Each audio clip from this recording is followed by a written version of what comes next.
Bizarre Brain Comics.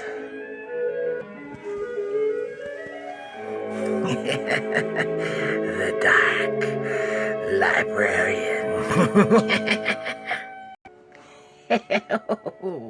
Hello, my comic book fiends. Dark Librarian here for Bizarre Brain Comics, and I'm here to tell you tales of terror.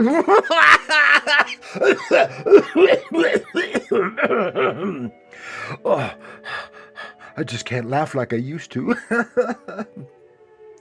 Okay, we're here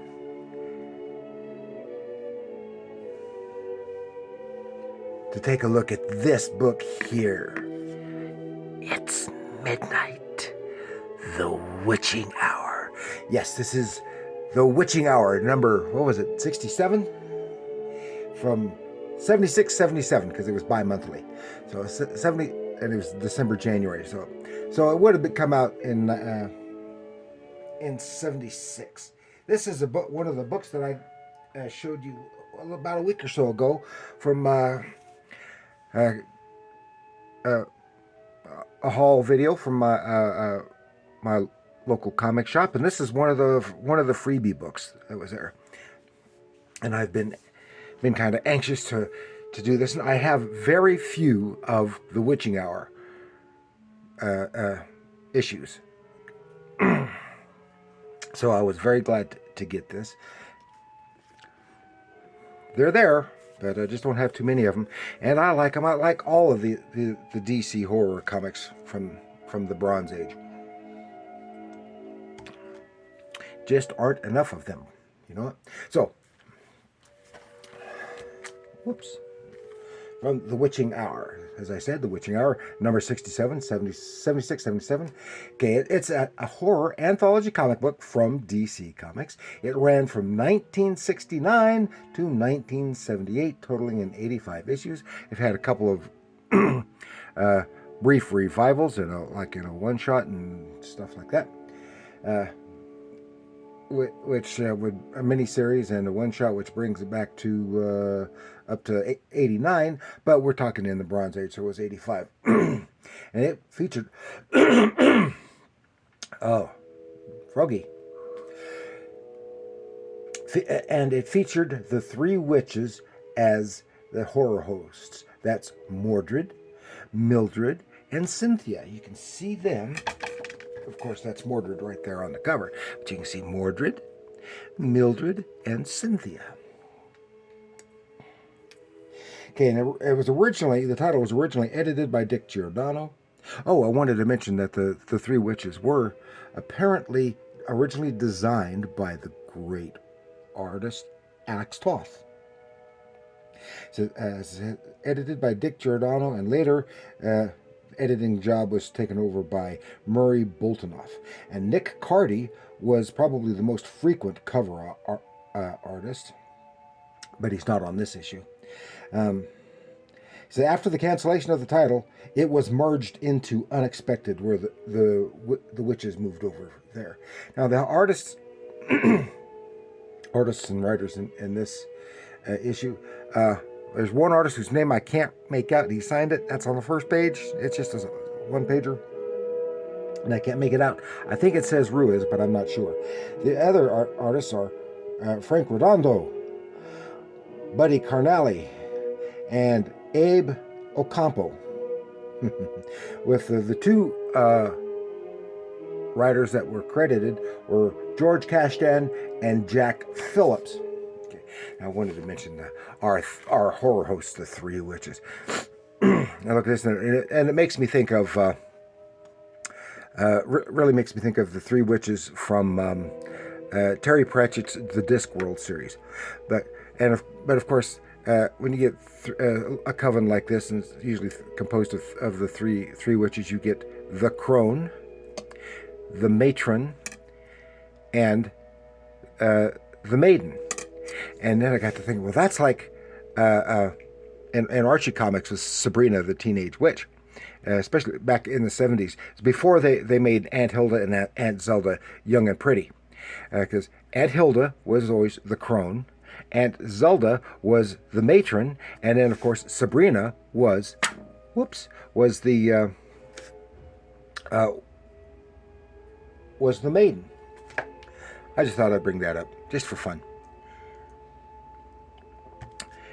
And it's a call out to Terry Pratchett's Discworld series. Yay!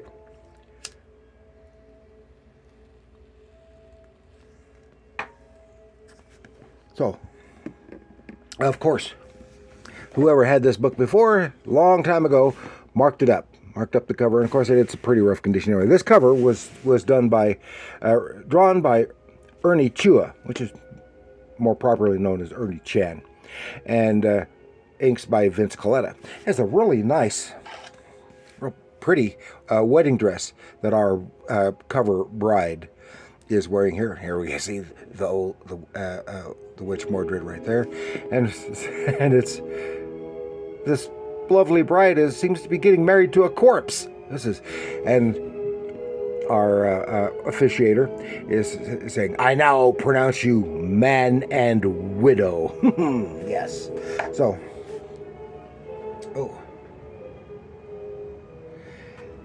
so we'll take a look here, and there's usually some kind of introductory thing with our three witches. And I like this one. It's a single page. It comes out to being a gag. It was one thing I liked. They would have the horror hosts, and there was usually tongue-in-cheek humor involved in there, just like there was with the horror hosts from the EC horror comics. But that goes back to the original horror hosts from the old suspenseful radio shows, mystery shows. And they would have a host, and it was usually making some kind of dumb puns and gags and the like. So here we see Mordred, and she's being courted by this fellow who we can't quite see, kissing her hand or making a date for the night, and the other girl saying, "Oh, we want to see who this is," what it looks like. So they go with her to where she's supposed to be meeting him, and here he comes out of Pooch Palace, dogs clipped, combed, and groomed, and he comes out. He is a werewolf, and he's just been groomed like a dog. So they're going on. Yeah, that's funny. Okay, our first story: those whom Satan hath joined. And here is a fellow hanging from a tree, and there are literally hanging, and they're trying to decide whether it was suicide or an accident or what. Well, then it goes back to the beginning. This is somewhere in central mountains in Central Europe. This young man lives with his great uncle, who is very old and very rich, and he is going to be the first one to get the only one heir. That's what I'm trying to say. The only heir to his fortune, and has a lovely young lady who is his assistant. She takes care of business stuff and the like, kind of like a secretary, and she goes to see a witch in the woods,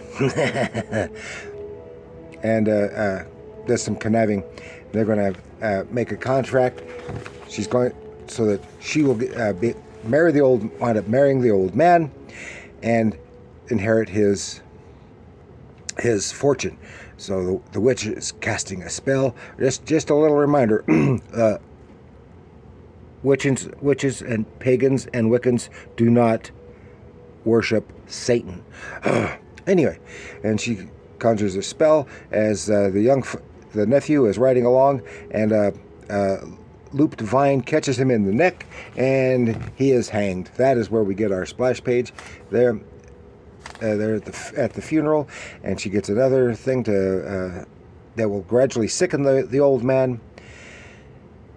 So and make him more dependent on her, which happens as she's taken very good care of him, and she just makes him fall in love with her, and she consents when he asks she concedes to marrying him. Then just before the day of the wedding, just before they're supposed to go out and get married, he dies of a heart attack. Oh my gosh! Well, the witch is right there. She makes arrangements so that she can still marry him and get his fortune. So they have the thing set up, and the officiant is in a devil costume. That looks cool. And again, remember, witches, pagans, Wiccans do not worship Satan. But anyway, in the story, then they said, "Oh, set things up. Okay, now that you win, but in our contract, you made me your heir." And they stuff her in the coffin, and she is dead right along with her husband and with her dead husband. And now the old lady, the old witch, inherits the whole fortune. And here's another it's a little shorter story. Dead Duck. This fellow is an escaped convict on the run. He's in New England somewhere, near the shore, and he runs down. He says, "Oh, didn't know there was a village here." He runs to the village. He needs to get some food. He had gotten in to steal something, but he's caught. But they look like the Puritans and stuff, and they, as he's caught red-handed, he's caught in the act, and he is sentenced to ducking in the water. If he survives, he survives. If he doesn't, he doesn't. They duck him several times. One time when he's down there, he managed to catch hold of a sharp piece of rock. Then they bring him up. Whoop! Up! The seat's empty. Yes, he had found that sharp piece of rock and cut himself free. He doesn't understand why. Still doesn't understand why all this is weird. This weird stuff. And but while he was freeing himself, he accidentally cut himself. So he's swimming away. He said, "It's okay. I'll soon get to shore where I can be safe."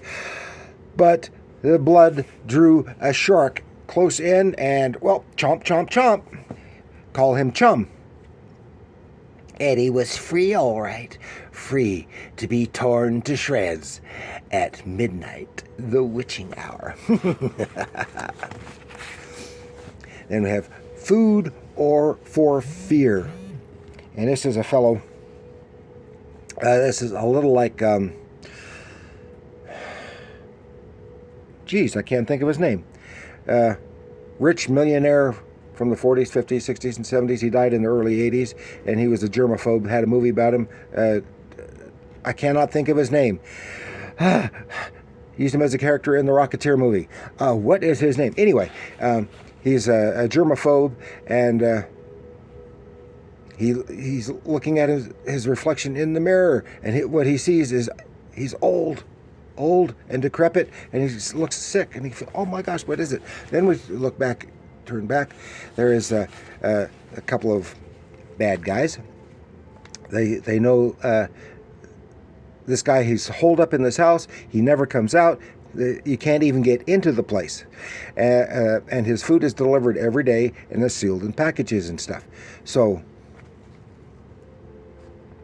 they knock the guy, intercept one of the deliveries, knock the guy out, and then put some stuff in the guy's food and goes back, and the guy wakes up. I don't know what happened. They didn't steal anything. So he just goes on about his business, delivering stuff. Well, it was some kind of drug that would make this guy hallucinate. And when he would hallucinate his greatest fear, which is being sick and growing old. So he sees it in the mirror that he's bad. Then the other guy is disguised as a doctor, comes to the door and says, there is I'm Dr. So-and-so. There is an illness going around. I just want to come and check you out. And he says, "Oh yeah, that's what you've got. That's what it is." But when the stuff wears off, gives him like a little antidote, wears off, and he says, "Oh, I'm fine. It's perfect." Because all this time he thought he was sick.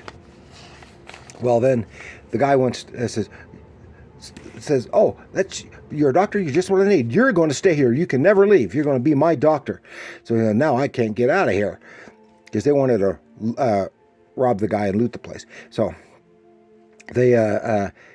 he finds a way to an escape. An emergency escape hatch. He's going to go out, but he didn't count on it. It was electrified. You had to know just how to do it right. It was electrified, and he gets zapped pretty good. But in the process, it distorts his features so that he looks like the guy saw himself in the mirror, and he's incapacitated. And he's going, "Oh, I'll take care of you.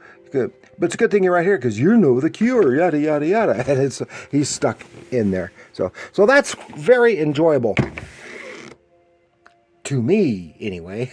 I want to thank you for joining me. So please like, share, subscribe. Do leave your comments down below and tell me what you think of The Witching Hour. And remember, comics are art.